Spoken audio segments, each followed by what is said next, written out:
ओम नमः शिवाय। दोस्तों, आपका हमारे चैनल पर स्वागत है। आज के इस कार्यक्रम में हम आपको जानकारी देने वाले हैं देवगुरु बृहस्पति 18 अक्टूबर 2025 को अपना राशि परिवर्तन करने जा रहे हैं। तो बृहस्पति के राशि परिवर्तन का प्रभाव कन्या राशि वालों पर किस प्रकार से पड़ेगा?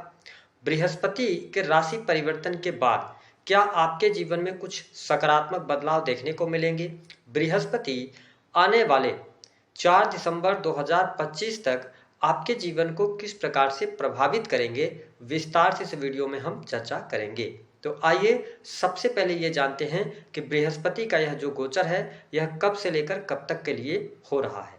तो देखिए कन्या राशि वालों, देवगुरु बृहस्पति 18 अक्टूबर 2025 को बुध की राशि मिथुन राशि से निकलकर अपनी उच्चस्थ राशि चंद्रमा की कर्क राशि में प्रवेश करेंगे और यहाँ पर आगामी 4 दिसंबर 2025 तक अतिचारी होकर गोचर करेंगे।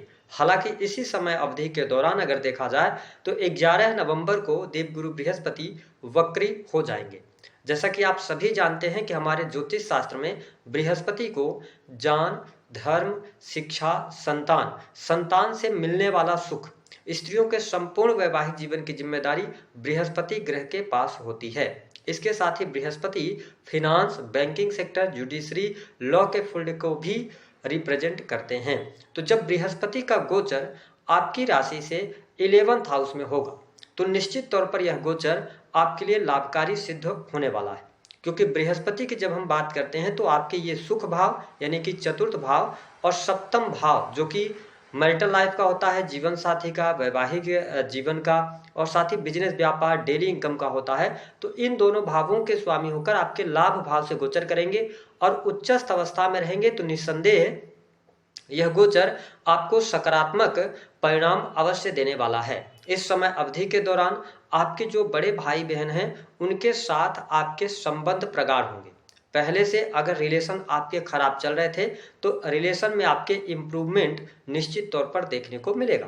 देखिए 11th हाउस जो होता है यह आपकी इच्छा पूर्ति का भाव माना जाता है और जो इच्छाएं जागृत होती हैं उसका भी यह भाव माना जाता है। तो इस समय अवधि के दौरान धर्म, अध्यात्म के प्रति आप में रुचि जागृत होगी, साथ ही आपकी इनकम बढ़ने वाली है।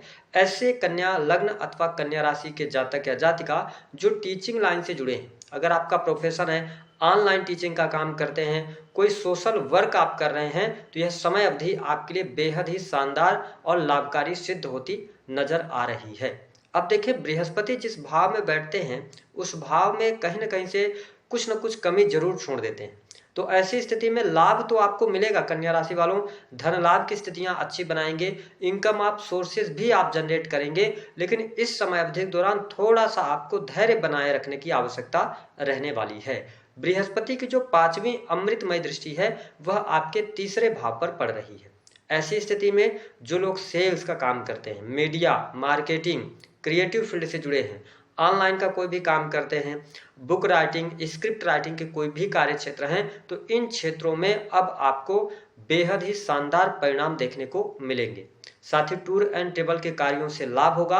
यदि आपका कोई भी कार्य व्यवसाय ऐसा है जिसमें ट्रेवलिंग ऐड है या आप एक शहर से दूसरे शहर तक ट्रेवलिंग करते हैं तो यह गोचर आपके लिए बहुत ही अनुकूल साबित होने वाला है। आपको स्पष्ट कर दें कि इस समय अवधि के दौरान आपके लिए भूमि, भवन, वाहन से संबंधित कार्य होंगे। यदि आप लंबे समय अवधि से कोई मकान अथवा कोई प्रॉपर्टी आप बेचना चाह रहे थे, आपके लिए उचित मूल्य नहीं मिल रहा था, तो यह समय अवधि आपके लिए अच्छी रहेगी। घर परिवार के लोगों का सपोर्ट भी मिलेगा, पारिवारिक माहौल आपके लिए अच्छा बना रहने वाला है। तो कुल मिलाकर परिस्थितियां आपके लिए अच्छी रहने वाली हैं। देवगुरु बृहस्पति की जो अमृतमय दृष्टि है, देखिए ये 7वीं दृष्टि से आपके पंचम भाव को देखेंगे।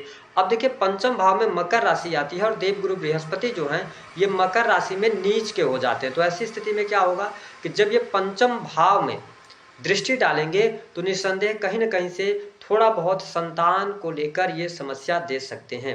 किस प्रकार से कि संतान की हेल्थ खराब हो सकती है, संतान और आपके बीच में किसी भी प्रकार के मनमुटाव हो सकते हैं। तो इस पर थोड़ा सा आपको ध्यान देने की आवश्यकता रहेगी। हालांकि बृहस्पति जब नीचस्थ दृष्टि से आपके पंचम भाव को देख रहे हैं तो इस समय अवधि के दौरान अपने निर्णयों में आपको बहुत ज्यादा सावधानी रखनी पड़ेगी। यदि आप जल्दबाजी में कोई डिसीजन लेते हैं तो उसमें कहीं ना कहीं से आपको नुकसान हो सकता है, वो डिसीजन आपके गलत हो सकते हैं। तो ये आपको ध्यान रखना है कि जब नीचस्थ दृष्टि है पंचम भाव पे तो थोड़ा सा, और वो कौन से डिसीजन होंगे, देखिए प्रेम संबंध को लेकर कोई डिसीजन आप ले रहे हैं, आप अपनी शिक्षा को लेकर कोई डिसीजन ले रहे हैं, या आप मैरिटल लाइफ को लेकर कोई डिसीजन ले रहे हैं, तो थोड़ा सा ठहराव के साथ में आगे बढ़िएगा।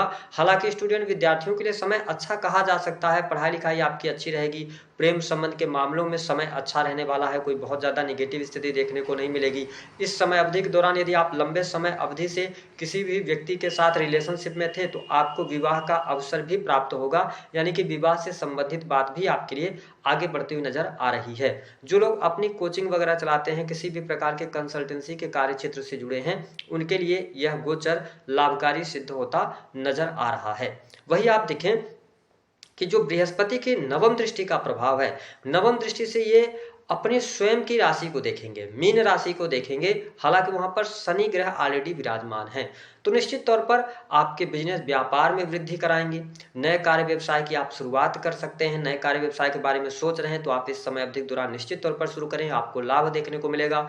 डेली इनकम में वृद्धि होगी, और जो लगातार आपके दाम्पत्य जीवन को लेकर परेशानियां चल रही थी, विशेष तौर पर जीवन साथी के साथ में किसी भी प्रकार के वाद विवाद की स्थिति चल रही थी, या जीवन साथी के हेल्थ को लेकर कोई समस्या चल रही थी, या उनके करियर को लेकर कोई समस्या चल रही थी, तो अब उन समस्याओं से आप बाहर निकलेंगे। मैंने जैसा कहा कि जो लोग अविवाहित हैं उनके लिए विवाह का प्रस्ताव भी देखने को मिलेगा, कार्य व्यवसाय में आपको लाभ देखने को मिलेगा, इनकम ऑफ सोर्सेज भी आपके जनरेट होते नजर आ रहे हैं।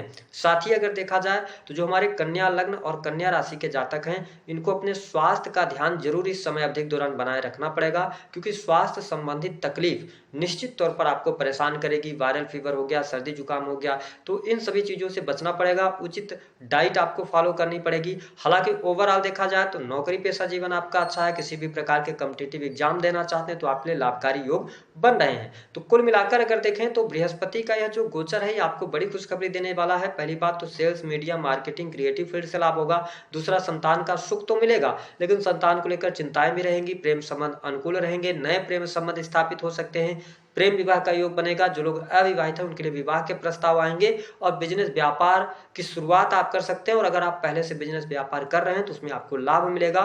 धन की स्थितियों में पहले की अपेक्षा बेहतर सुधार देखने को मिलेंगे। उपाय क्या करेंगे? देखिए, देवगुरु बृहस्पति का जब गोचर 11th हाउस से हो रहा है तो अपने मस्तक पर आप हल्दी का टीका लगा सकते हैं। हालांकि आपको स्पष्ट कर दे, बृहस्पति आपके लिए योग कारक प्लैनेट नहीं बनते, लेकिन अपनी उच्चस्थ राशि में है तो अच्छी परिस्थितियां आपके लिए बना सकते हैं। दूसरा कि आप पीले रंग के पुष्प जो हैं वो बृहस्पतिवार के दिन आप भगवान विष्णु को अर्पित करते रहें, इससे भी आपको लाभ देखने को